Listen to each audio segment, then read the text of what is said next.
You are now listening to Talk Your Jits podcast.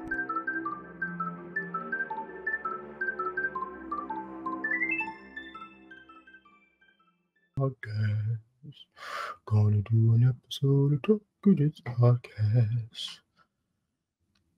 Welcome back to the Talk Your Jits podcast. This podcast is, as the name implies, all about jiu-jitsu. I'm your host, Lamar Smith, and today's guest is a purple belt who trains at Tiger Academy, located in Atlanta, Georgia. Ladies and gentlemen, Mike Perchick. Hi, thank you for having me. Man, the pleasure is all mine, man. How you doing today? Great, man. Just taking it one day at a time. How about yourself? Pretty good, man. Pretty good. A little tired. Did some kickboxing today, but fun. It's all good. It's all good. Well, let's what's up?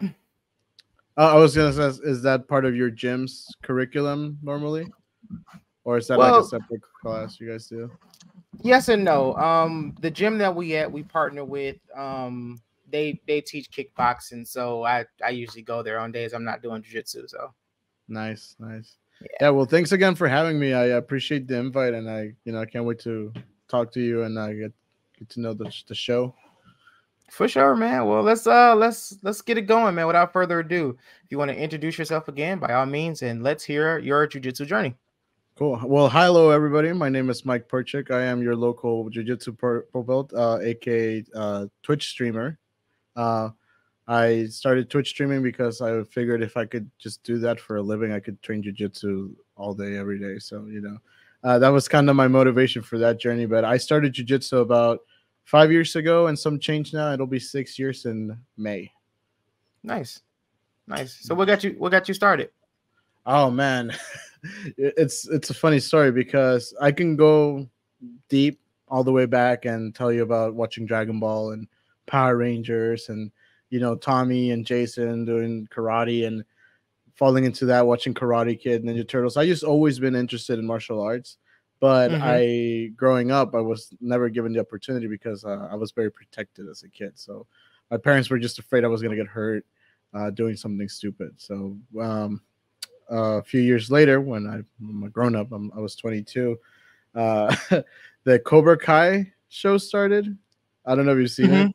Yeah, but that just got me really hyped up, and I was like, well, I have money now. I'm a grown up, I can go sign the waiver myself. I should take a martial art. And I wasn't thinking anything specific. I didn't even know what jiu-jitsu was at that point either, to be completely frank with you. I just wanted to learn a discipline. I wanted to learn an art.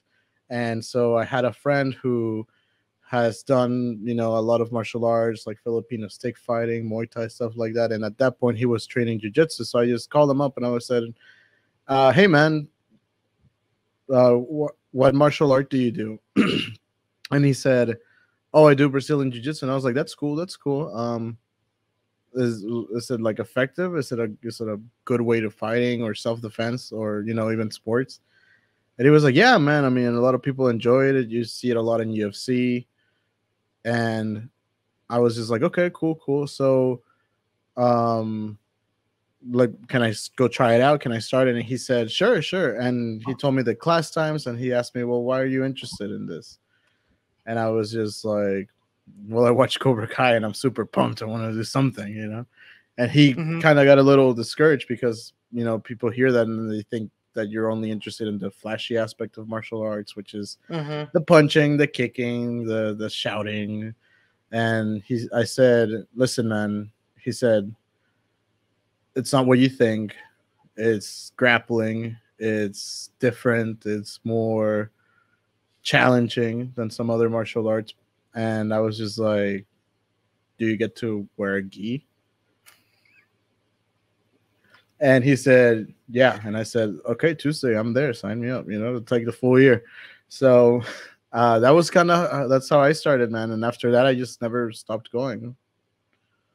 Yeah, I mean, you made it to purple belt, so it had to be something that kept you around. Yeah, I mean, once I started, it was very different. It was just and I got lucky that I found an academy where the instructors were not just very encouraging and polite, but they were very high level and knowledgeable instructors. you know, who trained under the Gracie name for a while. I mean, the owner of my gym, he trained under Pedro Sauer, and you know Okay. he knows a lot of the Gracies. Sometimes he's like, "Oh, I got Henner on the phone, guys, say hi," and we're like, "Oh, hey, Henner," and it's just, you know, he is regarded very highly in his training and as he was coming up. So I get really good jiu-jitsu, and it's self-defense. You know, I'm not a sports gym guy. I don't know nothing about that no gi thing. Even I mean, I do train nogi. Don't don't crucify me, but it's just everybody. I don't see the hype. I like chokes. I can still choke you in Ogi. I mean, yeah, but I like the color. I like, you know, bow and arrow chokes. You know, single wing chokes. Just, you know, the gi just gives you a lot more access to the neck, and I just appreciate that. Not that I don't enjoy nogi. I mean, when we do fight simulations, it's nogi. You know. But there's just something about the gi. The whole reason I wanted to try it was because I got to wear a gi. So I'm not gonna back out on that. Hey, to each his own, man. I love gi. I really do love gi, but I've grown fond of no gi. Mm-hmm. You know, Yeah, it's more fun to me. It's more fun to me. well, it definitely adds a challenge. You know, Mm-hmm. when you have less grips and it's more slippery, and you know you kind of have to time your scrambles better. I mean, I agree. Yeah. It definitely gets more in the mind games, and not to say that I don't see the benefit in it. It's just, again, I joined for the game, man. I like the uniform. What can I say?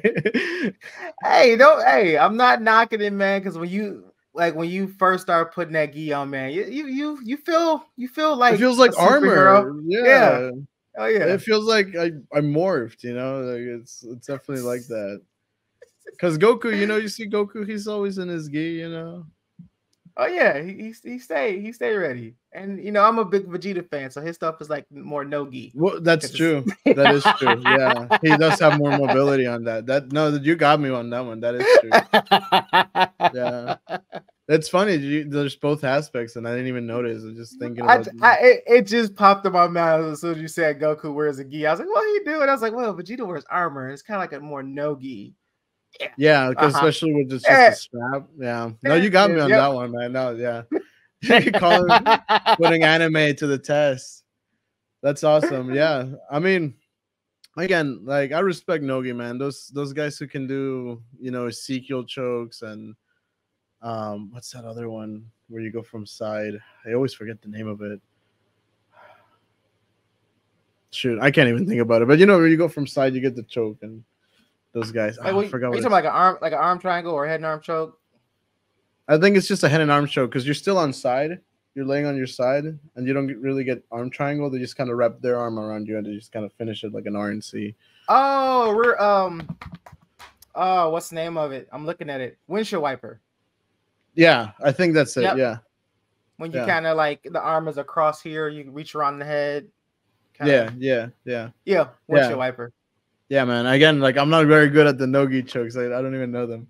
But yeah, those I mean that's skill, you know, especially my gym, some of the guys did a Naga competition recently, and you know, watching those nogi guys is insane, man. The speed, the precision sometimes, especially the higher level guys, man, it's just crazy. Because competing is so tense and you know, and so nerve inducing that when I see guys just go at it like it's nothing, it's like wow, you know. Yeah, I'm not there yet. I've done a few tournaments, and I've been on the fence about really like competing more often. Mm-hmm. But it's just, man, it's really difficult trying to find time to like train like that, train like how I feel like I need to train when it comes to competition. It's like, man, because going out there, like, yeah, you know, you got people that does this like every day. Like they have like designated like competition classes that just roll 2-3 hours of class, and it's like I don't have that. You know, we're like our school is more hobby based. You know, we have a couple people that's, you know, that fell in love with it, not necessarily like the grittiness of like competition wise, but we're more so like more like a family gathering type thing. Like, hey, you know, Yeah, let's go roll, crack jokes and blah blah blah blah. But yeah, and that's kind of how my gym is. Also, they're very family Mhm. based. They try and they're more self defense based. You know, we have yeah, whole Yeah. months where we're learning knife disarmaments, you know, takedowns, surprise attacks, all that stuff. You know, you're getting choked against the wall. You know, you got the dude's finger, bend it over, like things like that. So I Mhm. appreciate that a lot, actually, because you know you can always prepare for a tournament, but there's rules in a tournament. yeah. You There's know, no rules. in a street There's no fight, rules on some the street dude, fight. yeah, some dude's gonna come at you with a knife, with a stick, you know, and that's best case scenario. You don't want them pulling up with a gun, you know, because at that Right. point they always say if you can run, just run. Don't try to do anything Yeah. crazy. You gotta live to fight another day. Yeah, you'd be surprised when you get people that like we've done we've done seminars, self-defense seminars before. I've been to a few self-defense seminars, or you get new people that comes in and actually like, oh man, what if you out in the street and a guy wants to fight you and he wants to do this and do that? Like, what do you do about situations like that? I'm like, I just walk away. Yeah, Like, yeah. My instructor always says only fight if you really can't avoid it. yeah, like if If you you can de-escalate the situation, talk them down, just be like, you know what, we don't want to make this a bad day for both of us type situation. They always say to go for that. You know, yeah, it's a needed to better to need it and have it and not need it than to need it and not have it type yeah. mentality is how I see it. Yeah, I've been very fortunate enough to not have to like fight anybody out in the street. Granted, it's not like I go looking for trouble or I'm in situations where I get that, but you know, you never know who you might bump into, and Yeah, just that right. person might just have a bad day and all this other crazy mess. So I was like, I just keep to myself, man. I just keep to myself. Yeah, there's nothing wrong Like, with it, man. I right. like, and most of the time I'm just here and going home and training and then going home and just training. You know, there's Pretty barely much. any time to even pick a fight because you're training so much. Yeah, that's it. I'm like, if like as of right now, is like all I do is I work from home and then Mhm. when the wife gets home, I'm at the gym. Yeah, So yeah, yeah, I don't have much time to do yeah. anything I mean, within how fight are you gonna nobody. pick a fight? Yeah, unless you catch me at Myers or the gas station, that's probably right. that's probably it. Yeah. So, if I could ask you one question, how long have you been training? Coming up on 7 years. It'd be 7 in the end of April. Oh wow. So you Yeah. started almost around the same time I did, a little earlier, huh? Yeah, but I started it was like 2 weeks after my 30th birthday. I was like, I met a guy who's now is like one of my bestest friends, like like my brother, who introduced me to jujitsu, and it just kind of like stuck. Yeah. Yeah, Yeah, so I remember when I first heard people saying, "Oh, you'll get addicted to it," because when you hear, to me, addiction is a very strong word, because you think of, Mhm. you know, substances. Right. But and so I think like addicted. I'm tired. Like I'm not gonna be tweaking for this. I'm like body hurts. I just got choked. Some dude need me in the face. But believe it or not, the next day I'm like, bro, is jujitsu time yet? Is it, I'm looking at the clock. Am I about to clock out?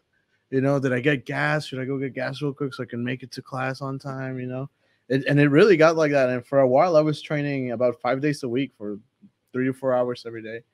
But that was Man. when I was coming up on my blue belt. Right now it kind of slowed down a bit.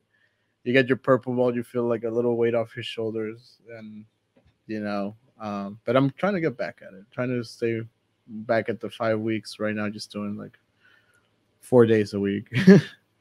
I mean, that's still not bad though, because the average person trains 2 days a week. Yeah. So Yeah, I mean, honestly, I never saw anything against that. I just liked it so much, Like I know a lot yeah. of guys are like, "Oh, I train so much, I'm so good." I just like being there. I know when I'm on the mat, I'm not gonna be like I'm happy or anything because you always come back to your real world problems, right? But you're at peace. You're Yeah, focused there in it the is. moment. You know, Yeah. you're centered. You know, whenever I pull up, I try to leave my day in the car. I'm like, okay, if I had a bad day at work, it stays here. If I had a bad day at home, it stays here. If I had a bad day with my friends, it stays here. Because when I'm on the mat, it's just about the mat. It's about the jiu-jitsu. It's about, you know, the talking to your comrades. I like switching techniques with a lot of people, or just kind of like helping each other out. I love that about jiu-jitsu. That iron sharpen iron, you know. Oh yeah. And it's gotten to the point now as like I have these moments and I'm trying to keep this high because I love it so much. But the fact that the school that we partner with, shout out to Boombox. You know, I talk about them a lot, but Shout out. yeah, they do like kickboxing. Some they started like a more like a grappling, more wrestling based grappling class.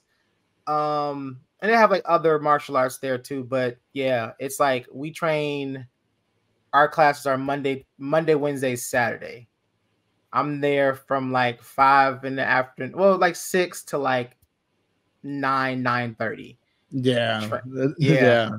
Those long So nights. Like, yeah, man. But I love it though, man. I got, you know, I do kickboxing, we do like yoga, and then we do jiu-jitsu. And for anybody who's never done yoga, I promise you, this may sound weird, but yoga to me is more difficult than jiu-jitsu. Oh, yeah. I there was a while when I was doing yoga myself, but it was it's called yin yoga, because you know when you think of yoga, you think of like hot yoga and stuff. So I don't know if you're familiar with it, but you know, for the audience. But in yin yoga, you hold the pose for like 4 minutes. You get to a spot, and the thing about it too is that you're not holding any tough poses. You're mostly on the ground, which translated very well to my jiu-jitsu. You know, there's moments where you have a leg up on the wall and stuff, and that helped me a lot with guard. But it was so hard standing or just sitting like a pretzel or like twisted, and they're like, oh, just count your breathing, it's fine. And you're like, I'm in pain, lady. Like, I can't breathe. Call the time, please. Like, I'm twitching. I need a banana because my muscles are lacking potassium. I'm fucking up here. Oh, I'm sorry. I don't know if I can swear. Oh no, you're good. You're good. You're good. You're good. I know it goes on the YouTube and they be shadow banning people. So first 10 minutes. First 10 minutes. You can't curse in the first 10 minutes of the video. Oh, that's insane. I didn't know that. Yeah, man, it's something like that. But yeah, you made it. It's like we're like 17 minutes in, so you're good. Okay, perfect. Yeah, with my streams, man, once I post it, it's like, oh, guys, welcome to the show. Fuck. Anyway. I'm already mad about something. I'm like, so anyways, guys, these fucking government things, and it's a fun time though. We play games on it. It's fun. It's not just me ranting about stuff. We try to keep it light and comedical. And I talk a lot about jiu-jitsu on my streams too, because I think it's something at least everybody should try. You know, maybe not indoctrinate everybody like a cult, like how everybody likes to call jiu-jitsu people. But because I mean, you get it. I mean, it is. Let's be real. I'm not saying anything. You know, allegedly. Come on. Let's just dissect. All right. We're gonna put. All right. Lay it down. We're gonna dissect it. All right. So we gather in this room. We put on these special robes, and we try to kill each other. Okay, but we are listening. We are standing in front of someone who's teaching us how to kill each other. And then we try to recruit more people to do what we do. Look, to me, that just sounds like the military. Okay, I mean, in a sense, that's kind of a cult. You wouldn't call the military. If anything, we're a gang. You know, every gym is a gang, right? We are a cult. Because a cult, man, they're worshiping their black belts. Because I have seen some gyms that are very culty. That you go there and they're like master, you know, and they're intense. My gym, I call my instructor by the first name, you know. Well, he's also a Wing Chun master, so you know, we call him Sifu also, you know. So it's like, oh, hey Sifu, you know. But other than that, it's very relaxed. We're not just like, oh, professor, yes. Did I do the move correctly, professor? Was that proper? Did I honor you? Should I commit seppuku? Did I, I put like this. When it's like you said, I don't call my instructor like, oh, professor, blah, blah, blah, or da, da, da. I call him by his first name. I call him Zachary, or I call him Zach, or whatever. Or, I might call him out his name. But when I was doing like the first episode to the podcast, and I was like, just going over like my lines and everything, and I was like, I wanted to like, I was mentioning him in the passage, and I'm sitting here to myself, I'm like, what do I call him? So I text him, I'm like, what do I call you? Like, what do you consider? Is it like, is it like coach, or is it professor, is it instructor, is it blah blah blah blah? And he's like, oh, no, you can just say professor or sensei, blah blah blah. And I'm like, that's weird, but okay. Because I just call him, like I said, I could just call him by his first name. And I'm like that too. Like, if we get people, it's like, oh, how would you like to be addressed? Lamar is fine. Yeah, just call me Mike. Mikey, if you want. Yeah. Right. Like, if you want to say instructor, if you want to say coach, by all means. But I'm not gonna like beat you up or punish you for not addressing me as so. Yeah, I mean, there's some people who I had this friend who trained at a sports gym who was they were a little more intense when it came to the ranks with us. Mm-hmm. And when he came over to my gym, and I'm a purple belt, he's a blue belt, he's like, oh, senpai. And I'm like, bless you, dude. What was that? what did you call me? Did you say bro? I like anime. I'm wearing a Naruto hoodie.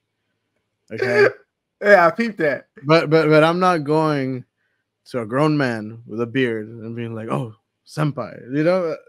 As much as I love him and respect him, because the mats don't lie. But you don't have to, put yourself in a situation where you need to be, oh, wow, I'm looking up at you. It's like, bro, I'm your homie. I'm your brother. Right. We're here to train. Right.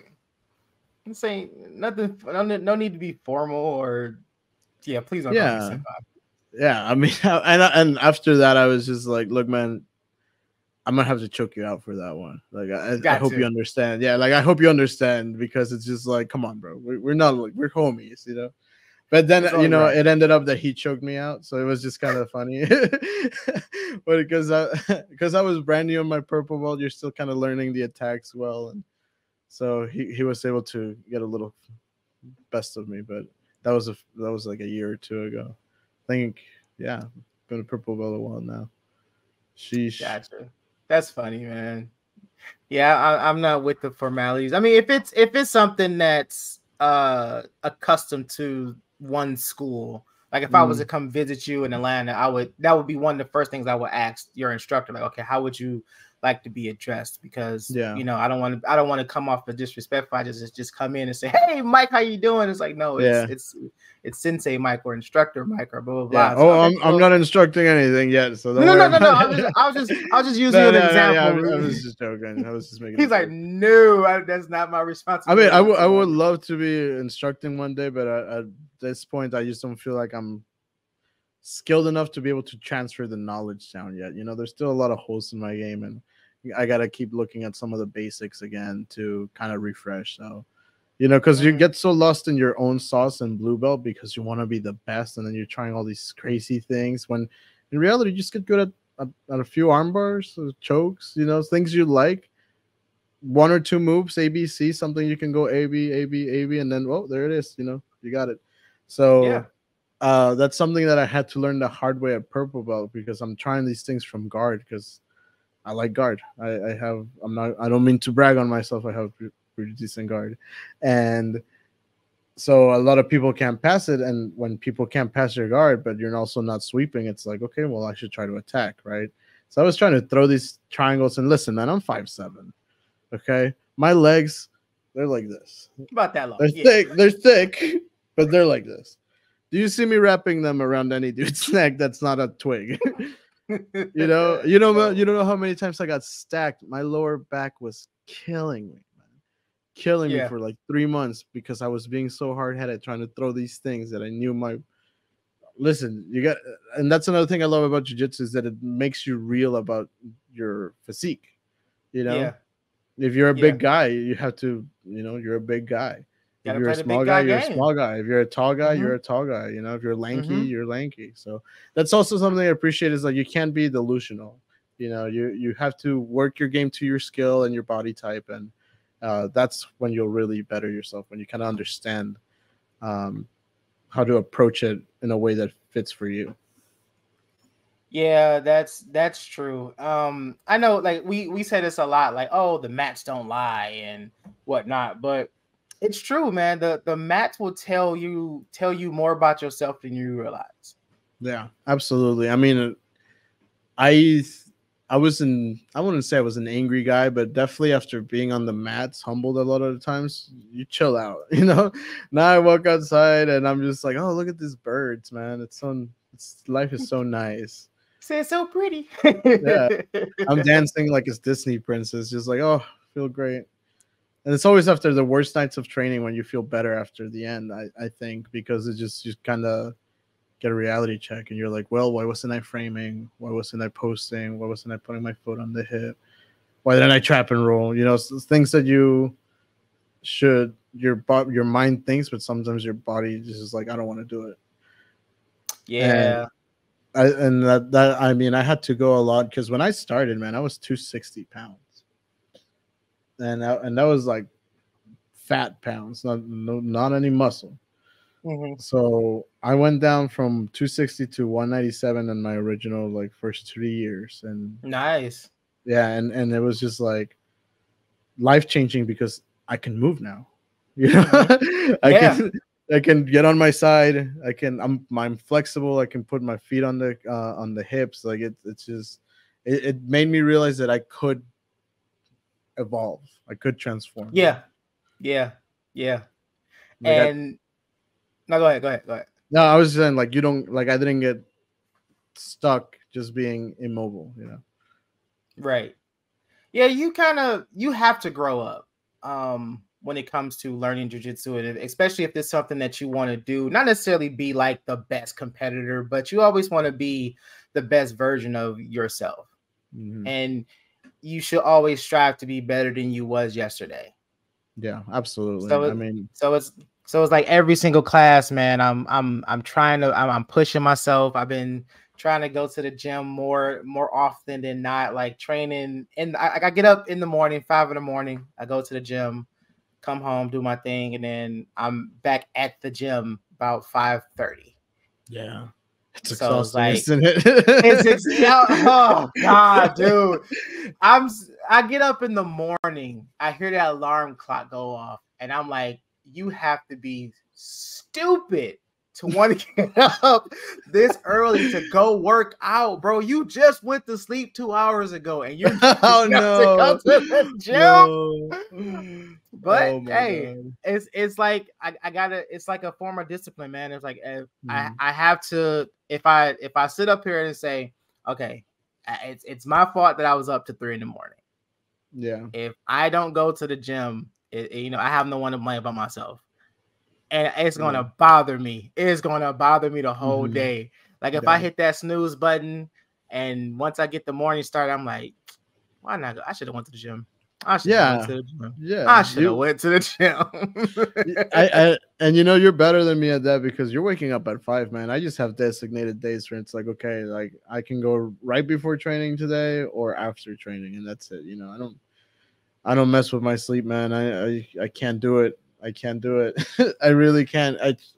That snooze button is really my worst enemy. It is, and it's so bad because I can be wanting to go to sleep. I can be like, I'm tired. It's been a long day, mentally worn out. Had a very exhausting day at the gym. I just want to take a hot shower and go to bed. But it's like I lay down and I'm watching jujitsu videos or watching something on YouTube or Twitch or Yeah. something all night, and it's like, dude, turn this off and go to sleep. But I'm like, I can't, man. I'm still wired. I'm still ready to go. Man, you got that adrenaline going, man. That's good. That's good. Yeah. I hate it sometimes because like I'm like, okay, I need my adrenaline to like come down a little bit faster than it does, but it doesn't. It does not. After class, I'm still like, all right, I can just go run Yeah, it's crazy, man. There are days where I'm dragging my feet to class, and then after class is over, I'm like, wait, we're not rolling That's anymore? it. Right. That's That's it? it. We're 6 rounds, that's it?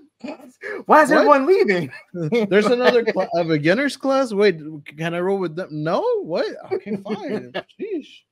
Yeah, no, it's insane, man, and it's just so good to learn that.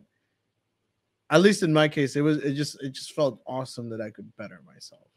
Because Yeah. because Yeah. I'm not necessarily the best, or I'm not necessarily the healthiest still, or even you know as a person, as good as I want to be as a person, but it did make me strive to want to be better than yesterday. It made me strive to Yeah.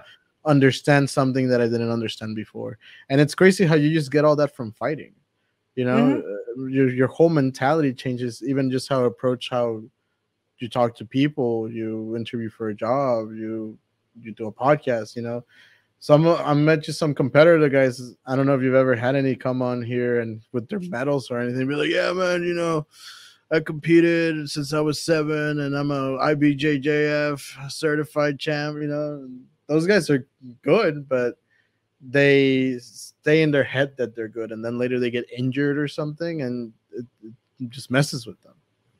And Yeah. that's just something that it's always scary too when you're training. Yeah, I've been very reluctant not to have any type of injuries. I mean, I have the standard jujitsu injuries like a sore back, a sore knee, ankle little messed up or stuff like Yeah, that. But the, I haven't the like, hands.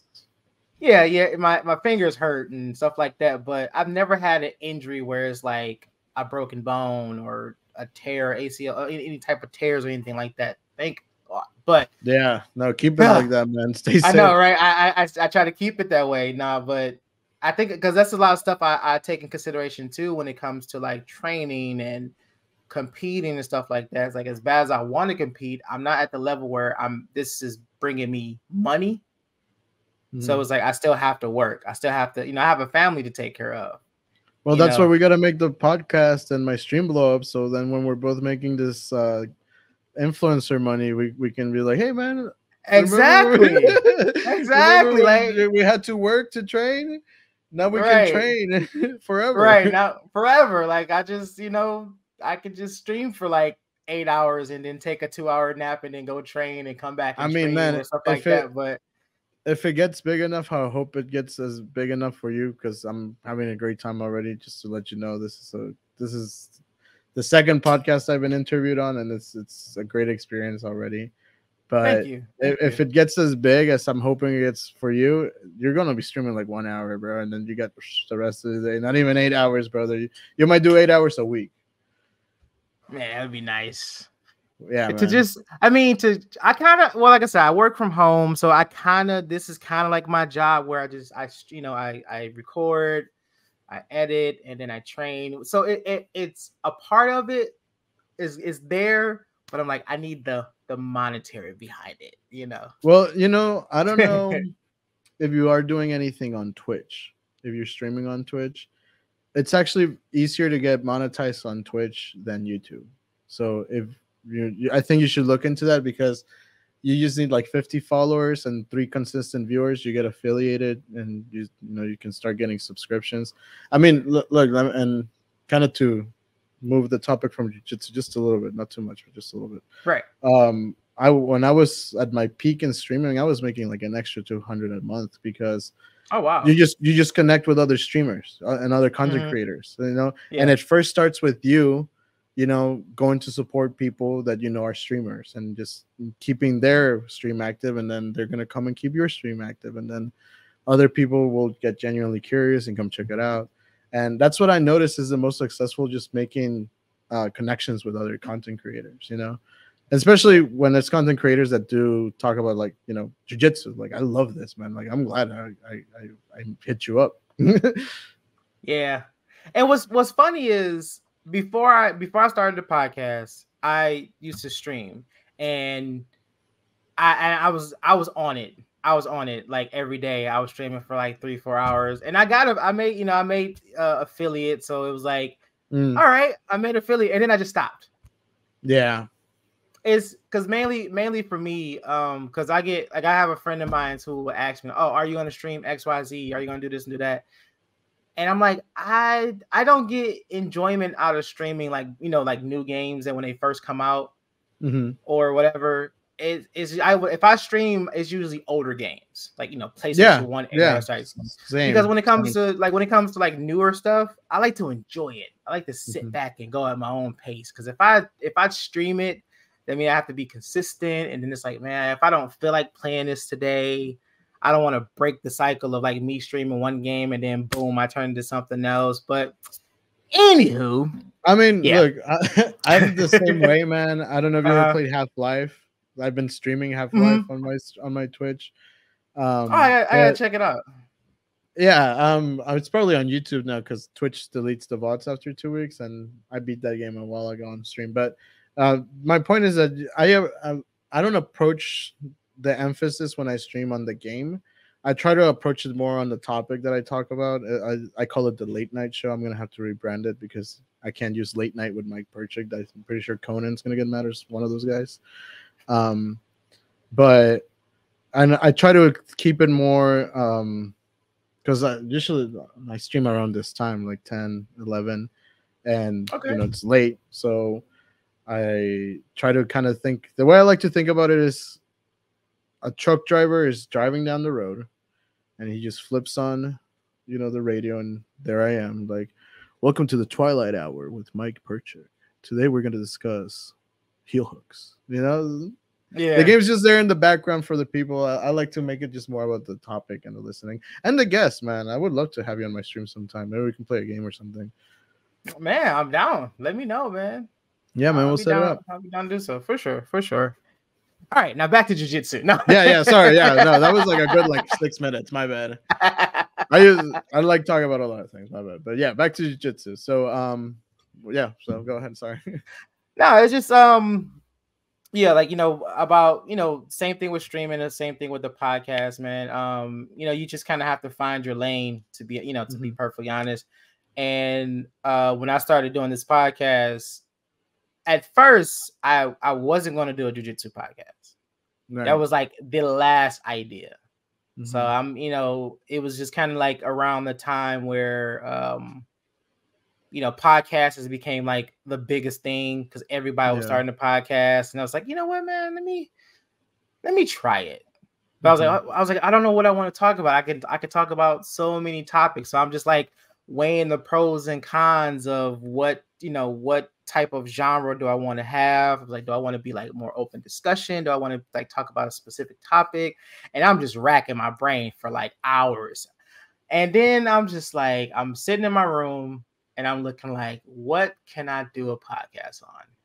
And I see my gis, I see my belts, I see all this, my like jujitsu stuff around me. I was like, I could do a jiu-jitsu podcast. and I was like, why not think about that before? Because because there was one I was listening to a lot. I can't remember the name of the podcast, but if I remember it, I'll throw it on here so people can know what I'm talking about.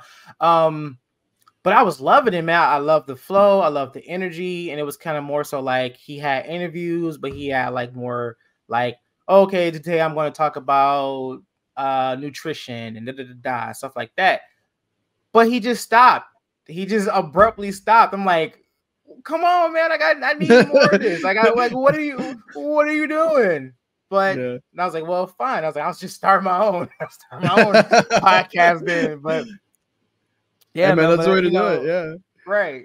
But I love it, man. I enjoy it. I love the people that I meet. I just sound like a broken record at this point because I say it almost every episode. But it's fascinating to be able to sit down and talk to people about whatever, but mainly jiu-jitsu. Well, I think it's just the connection it brings because, man, we talked a bit on chat on Facebook, but I feel like you're a dude at my gym. Like I feel like I'm talking to a guy that I've trained with almost, and that's what I love about it, that I could tell from the moment we sat down, it was like this is gonna be easygoing guy. It's gonna be great, and we're gonna be able to talk about a lot of awesome things. So I mean that's why I love, because like when you talk to a jiu-jitsu guy, like he's a jiu-jitsu guy. Like jiu-jitsu guys tend to be nicer, because they know that the ramifications of what a fight is. Especially a fight that when you have moves like we do, where you put an Americana and it shreds the guy's elbow, shoulder, and all this side right here. You're like, yeah, I don't want to put anyone through that, so I'm just gonna be nice to people. I don't want to get in a fight. I think mainly because the main people that we talk to, on the daily is the people that we talk to at the gym, and it's not like you get a lot of opportunity to talk about jiu-jitsu when you're not doing jiu-jitsu. Yeah, because I'll be around people that doesn't do jiu-jitsu and be like, what do we talk about? Yeah, like you know what's funny? I had an ex who, like she knows I do jiu-jitsu, and we were dating for a while. She lives with me for a while and stuff. So like we were pretty close, but one time she went to hang out with one of her friends or something, and they asked her, "Oh, so you're dating this guy? Like, what's he like?" And she just like, "Oh yeah, like he trains jiu-jitsu." And her friend goes, "Oh," and she says, "What?" She's like, jiu-jitsu guys, that's all they talk about. And she started like laughing, crying, because she was like, "You're so right. He doesn't shut the fuck up about it." And I won't. Yeah, like she was telling me like, "Yeah, man, I had to tell him that you're putting me like in chokes and stuff. You're like showing me moves," and I'm like, "That's what you're there for. Like when I'm not at the gym, you're my uki. Like that's what I need." Thank you. That's relationship goals right there. Right. I hold the door open for you. You let me put you in a guillotine. Exactly. That's great. Right. But I just thought it was hilarious because you see the stereotypes or cliches, whatever you want to call them, but they're there for a reason. Like, and I always find a way to just be like, "Oh yeah, no, I train jiu-jitsu."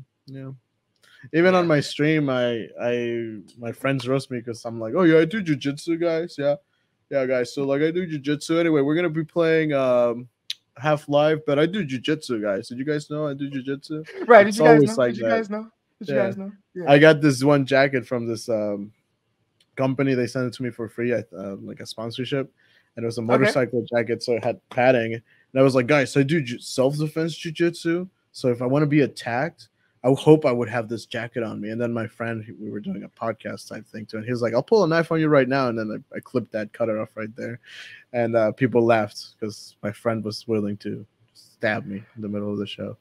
Oh no! He was like, "Let's try it. I'll pull it on you." I mean, I guess it's just a factuation with it, man. It's like you want the world to know, not in a bragging type of way, like, "Yeah, I do jiu-jitsu." Let's like clear that up. But it's like we have it's so much, we have so much pride, right? That's pure the word. pride. Yeah. It's pure pride and excitement. It's not like and excitement. It's not like when a little kid thing. shows you his toys. It's like, I'm not trying to show it off. It's just like, look at all these cool things I have. I want to share them with you. You should come to a class. Right. You should come play, man. You should just come try it out, man. It's so fun. Man. Come try it out. But no one never comes try it. Oh, come on. You never had anybody? I had a couple friends who actually came to a few classes. I had a few friends that actually stayed a little bit, like up to blue belt. Like I tried. I do try, man. I try to indoctrinate. Okay, we are a cult. Like we are. There we go. No, I'll admit it. Now that I'm like saying these words out loud, I'm like, I'm like emotionally manipulating them to come to a class. Yeah.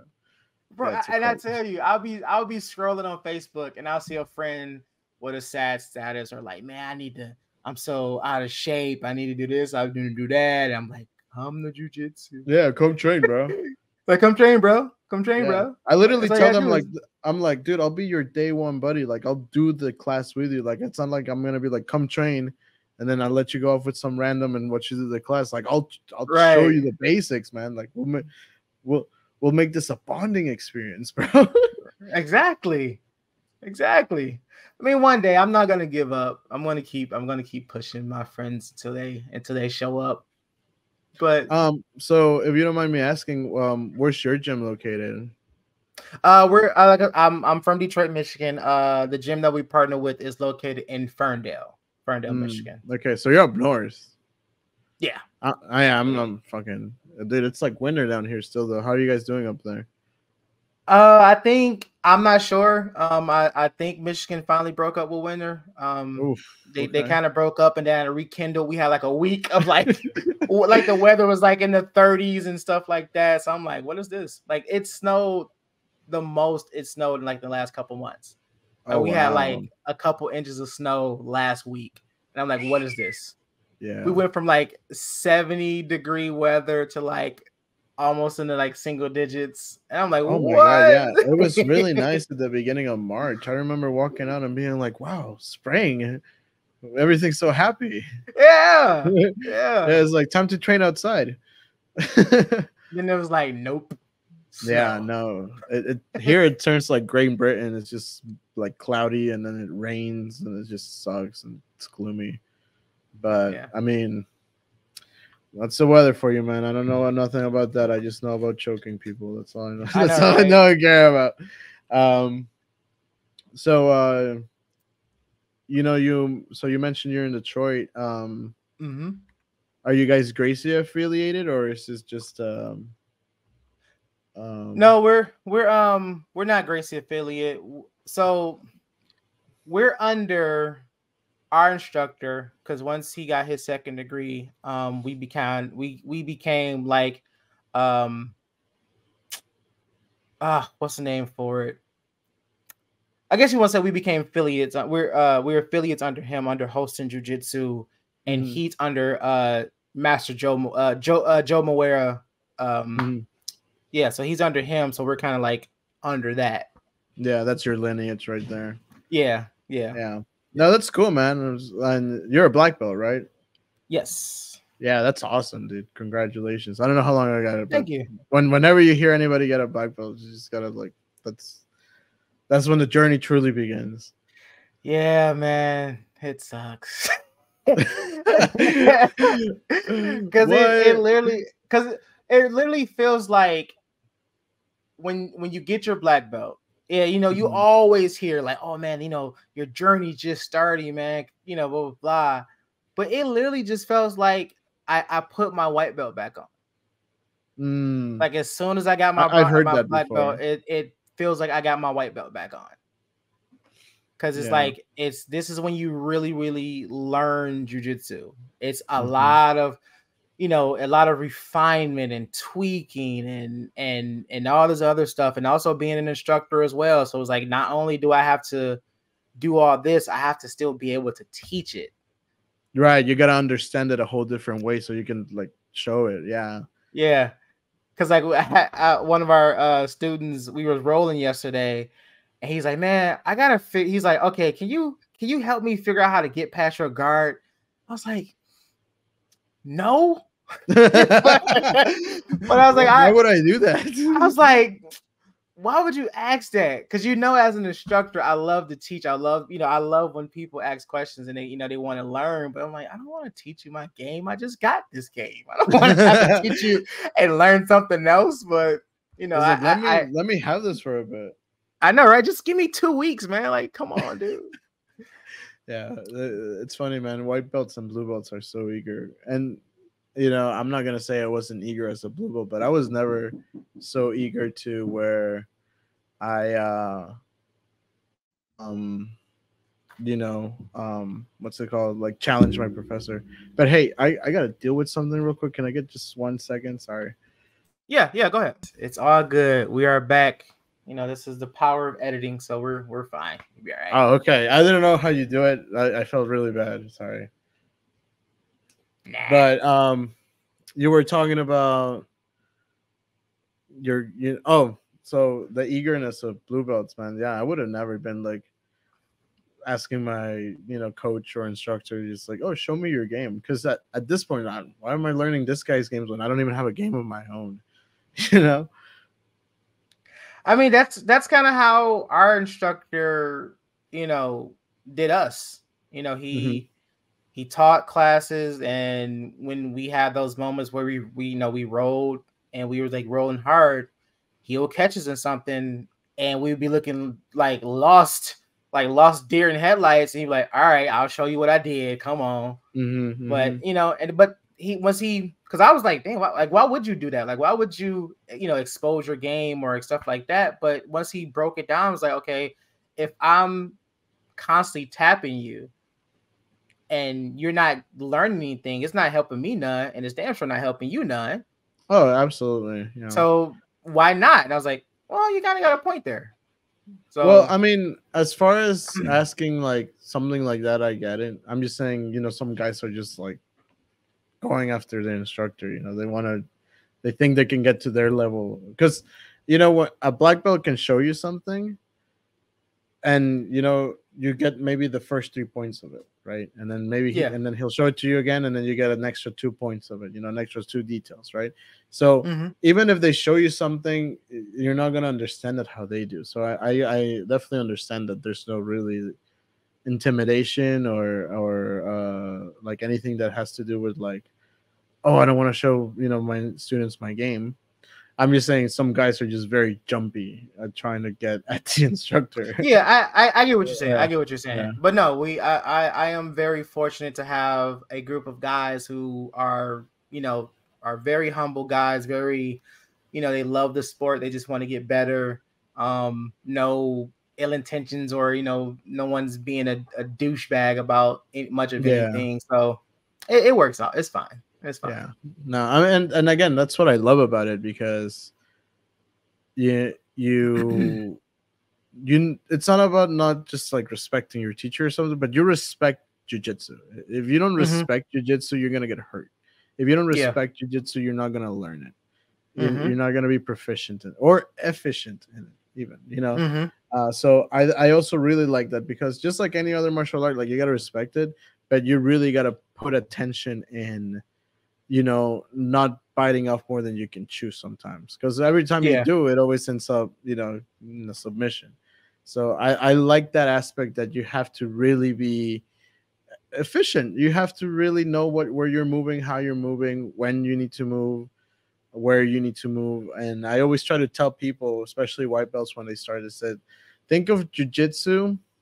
Think like you go and think of the mat as a jungle, and jujitsu is a machete, and it starts out dull, but every class you're sharpening it, and every Mhm. class you get to chop off waste the vines in that jungle and start making paths on where you're going, and then before you know it, you have a whole trail of where you Mhm. like to go to explore and enjoy nature, right?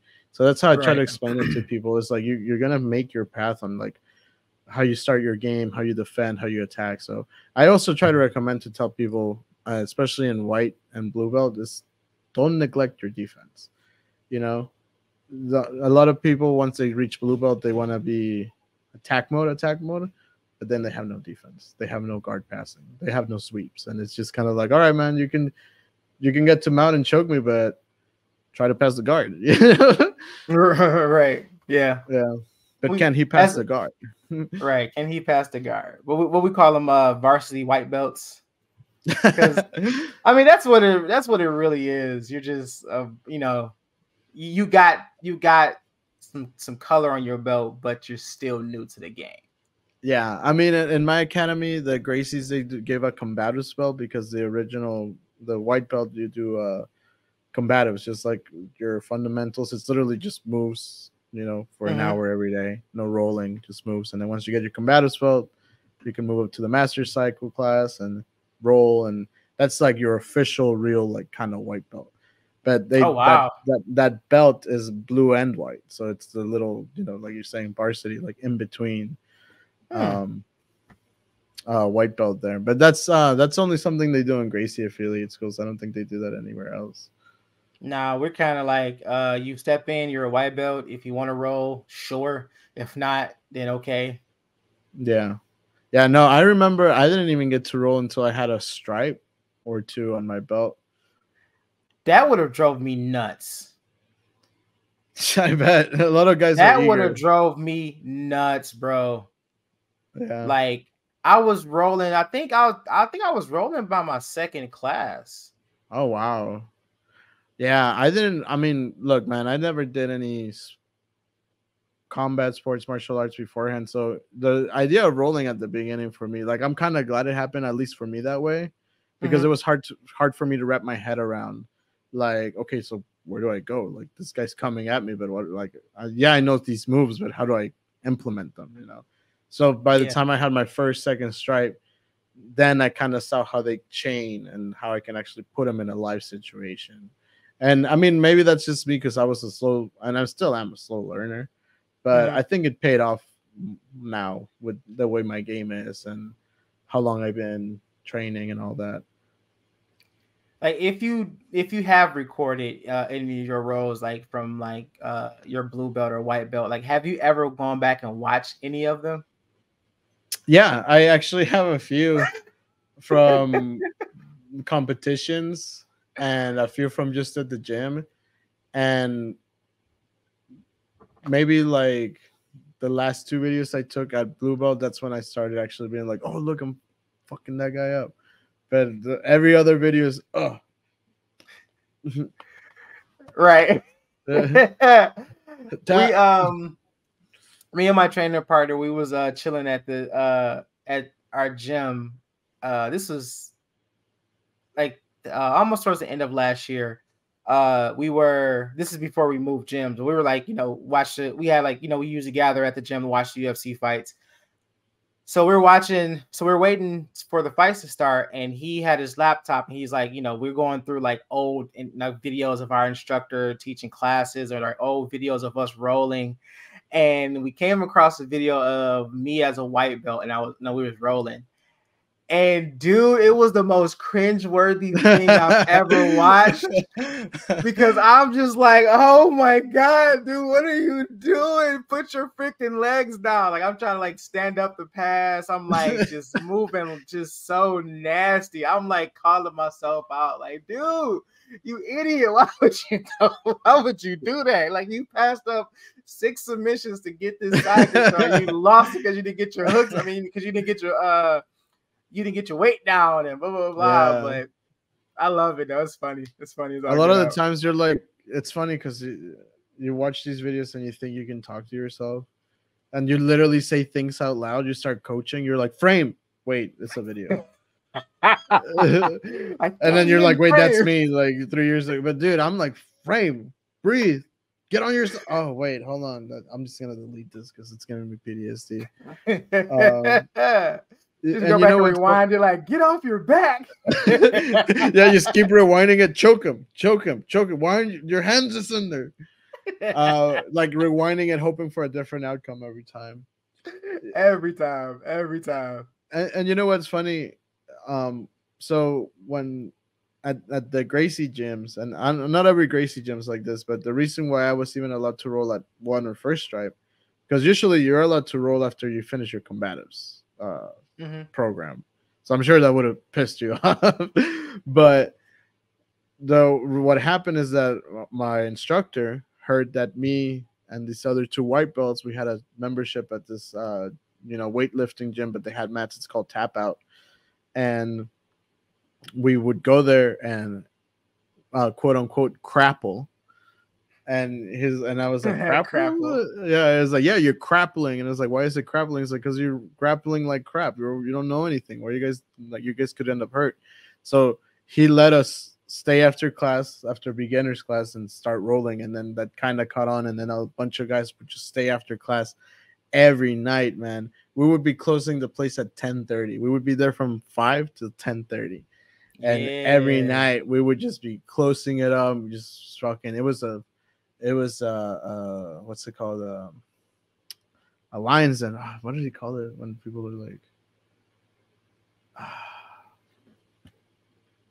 you know what I mean though? When it's like you're just grinding out talent. All these guys were coming and they were getting better, and then all these guys that you think weren't good just started getting better than you, and then you have to catch up to them, and then they have to catch up to you. It's just insane. It's just a boiler room. That's what it's just freaking going. I was trying to figure out the words too, but yeah, man, Yeah, that would have drove me nuts, man. Because I love rolling.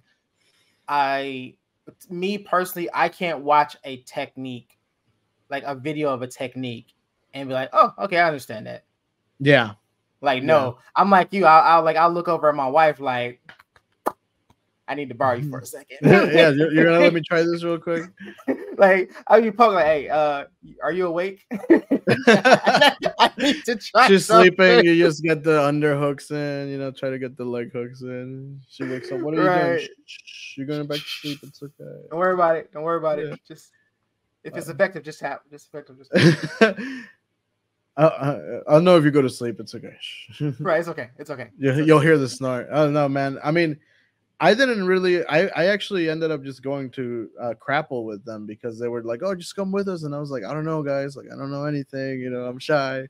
And they're like, "No, just come with us. It'll be fine." And then we got like the instructor was just like, "No, I'd rather just have you guys train here under me where I can watch y'all and y'all don't get hurt because even though you guys are grown men, I would still feel some sort of responsibility if I didn't teach you how to properly approach a role, a sparring session." So that was really awesome of him. Yeah, that was really awesome of him. So, and they do. I don't know why the Gracies do that with their program where they wait for you to roll so long, but in a sense, some people need it like that. I believe just because it's hard to sink in those initial beginner moves, Yeah. and learning, just guard and punch block and how all holding your head and because rolling and combatives is so different because combatives is if you're fighting against an untrained opponent, right? So this guy's just some guy swinging at you and you can do a clinch and take him down, right? But when you're rolling with somebody who knows jiu-jitsu, you're not trying to keep him close, you're trying to keep him a little bit away. So then you have to show the concept of framing to people, and it's just like, I remember this one guy I still train with today. He's a brown belt now, but and when I was a white belt, he was a blue belt. And when I started, he told me, "Mike, you don't even have your feet in the water yet." And I was like, "What do you mean?" And he's like, "The ocean is so deep on what you can do with jiu-jitsu." And he said, "Look at me, I'm a blue belt. I barely got my feet in the water." And I'm like, that's insane, because he's one of the best at our gym for sure. Like, not even just to brag on him. He's this tall, skinny dude, and people just fall into his submissions. It's the craziest thing I've ever seen. I've seen this guy put out black belts when he was a 4-stripe blue belt, brand new purple belt. Nice. And it was just it was just insane. He's legit a prodigy. So when somebody who can see that helps you visualize how deep and far you can go, you learn that it's not just shrimp escape, frame, choke. You can get an armbar from anywhere if you want. You can get a kimura from anywhere if you want. You can get it from the bottom, from the side, from modified, from it's insane. And you really learn that it's like music. You fall back down to the root note, and you can get it no matter where you go in the neck. When you end up the riff, you end back in your root note. It's beautiful. I love it. I always tell people martial arts is still art. Yeah, martial arts is still art.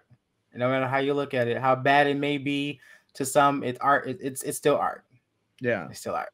Yeah, because my sisters, they're like, "Oh, you're gonna get hurt and stuff," and I'm like, "It's dancing. It's okay. I'm fine. I'm moving my hips." So what if I get hurt? I'll be all right. Yeah, and even then, I try to be careful when it comes to injuries. My worst injury has just been a broken toe, and it's not even because somebody put me in a toe hold or anything. My toe literally got caught in someone's gi as I was sweeping them, and they're on top of me. Like, I'm going for the sweep, and I turn them.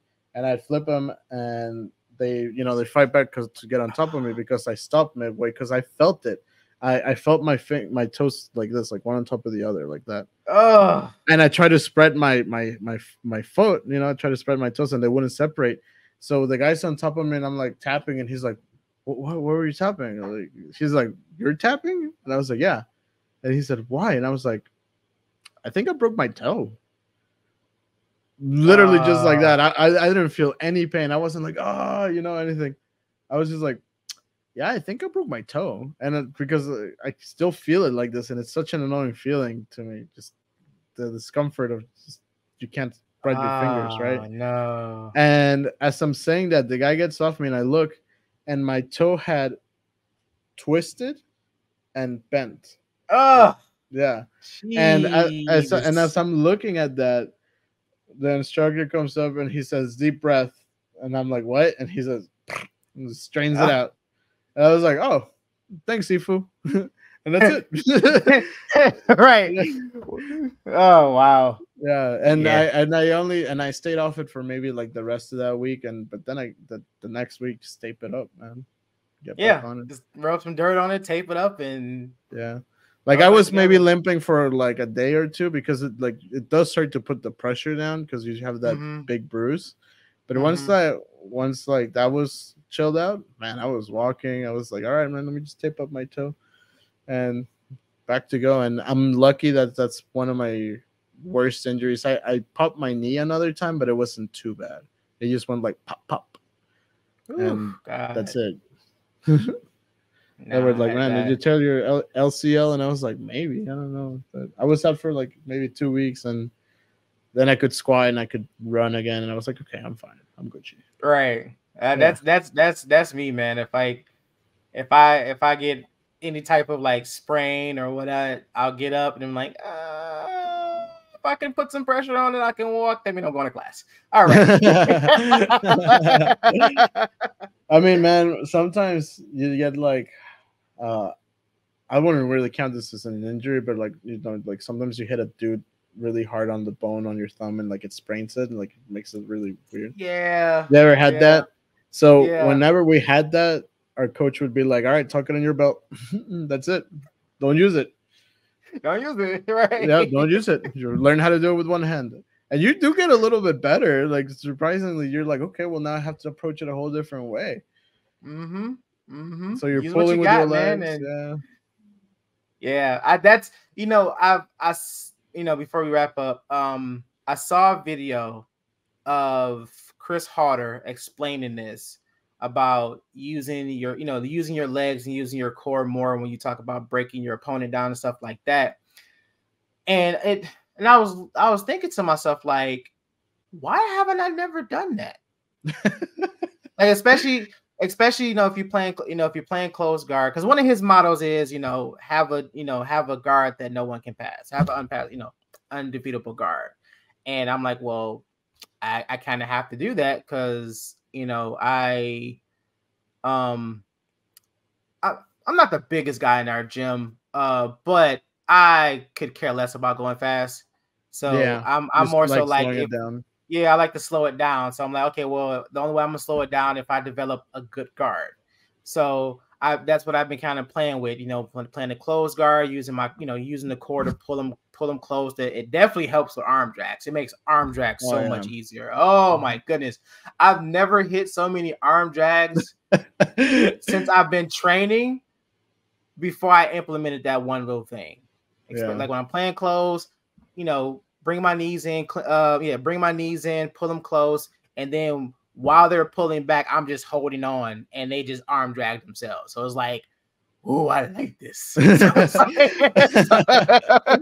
Man, I'm like, oh, this is nice. That's funny that you mentioned that about those extra details that once you get it changes your whole. You're like, how did I not see that? Yeah. One of the details for me like that was when they were like, just get the guy over your own hips. I'm like, yeah, what the? But he's on top of me, right? No, and he's like, bro, come here. I'm like, okay. And he's like, sweep me. He's sitting back, and I'm like, okay, I can't. And then he just, it's my buddy, the brown belt, and he's like, all right. And then he gets, above my hips, and he's like, sweep me now. So easy. Slap. And it's like, you're telling me that it was just about this? It was just about this bringing you close? He's like, yeah, and I'm like, I gotta quit. I bring shame to the gym. just burn Where's your my knee and samurai belt. sword? I need to. I know, right? Just Yeah, no, it's like I have brought shame to the gym, guys. I'm sorry. I will hang right. up my belt. Yeah, No, oh, yeah, but it's yeah, over. it's It's crazy. over. No, yeah. But yeah, small details like that, I love it. But yeah. All right, Mike. We ask everybody that comes on the show. We ask this very important question, man. Okay. Past or present, top 3 people you'll love to get a chance to roll with. Ooh, do they have to be like jujitsu legends or just people that I want to? People you want to get a chance to roll with. They don't have to be Okay, legends. number 1, Mark Zuckerberg. Fuck that guy. I will kill him in anytime, anywhere. If you're watching this, Mark, I'm coming after you. I don't care how many millions you have. They can't hide you from me, brother. They can't. But Mark Zuckerberg. Second one, I would love to roll with Dave Mustaine. I love Megadeth. He's a brown belt. He's the guitarist. I don't know if you ever listened to Megadeth. They're basically, Metallica. So, for the audience in case they don't know. But yeah, I would love to roll with him. He's a dude that inspired me a lot when it came to pursuing my music dreams because I was in a band for a while, and I can send you my SoundCloud later. But nah, it's just the pressure. I was joking. But I would love to roll with him. I would love to roll with the guy who played Al Bundy in Married with Kids. I forget his real name. He was Smith. also Ed Smith. Yeah, he was also in Modern Family. Yeah. Yeah, no, I feel like that guy. He's a black belt, man. I feel like that he has a lot of knowledge because he's been a black belt for a while now. I'm sorry, not Ed Smith. Ed O'Neill. Ed O'Neill, right? But yeah, where'd I get Smith from? I remember watching Modern Family with that ex I told you about earlier, and there's a part where he's teaching one of his sons to fight. And he's like, I learned this from the Gracie brothers. And I was like, see, Gracie, jiu-jitsu. See, they even the TV, they do it. And she was like, shut up. She turned off the TV. Man, well, I was like surprised when I found out he was like a Gracie black belt. Yeah, no, he's I good. was like, what? And then I'm gonna show it because I love this picture. I'll flash it up after when the episode airs. But it was a picture of him. And I'm trying to remember who else was in the picture. My memory is just so bad. But it was him, and it was the late great Michael Clark Duncan. And I didn't know this, but he trained jiu-jitsu, and before he passed, I think he was a purple belt. That's insane. Insane. So he was a purple belt. Yeah. That's insane because you learn about all these guys who were training before, because now everybody and their mom trains, Yeah. And not that that's a bad thing, because we literally were talking about like indoctrinating people, but it was just crazy to think how the people who were doing it then really knew what it was, really saw the value in training, and I think that's awesome. But yeah, him is one. That's 3, right? I believe. And you said 5. Yeah. I mean, if you want to name more, sure, but we said 3. Oh, 3. I'll stay at 3. I mean, honorable mention Keanu Reeves. That's because. Oh yes, yes. But, like Keanu Reeves and Tom Hardy. Oh my god, is my like top 2 Hardy. Celebrity people I would love to roll with. Yeah, but yeah, those are my guys. Obviously, I would love to get to roll with like the big Gracie names, or at least to being, because we had Hoist Gracie come to my gym a few years back to do a seminar. We had Hodger Gracie come, and you get to meet them and take pictures. That's dope.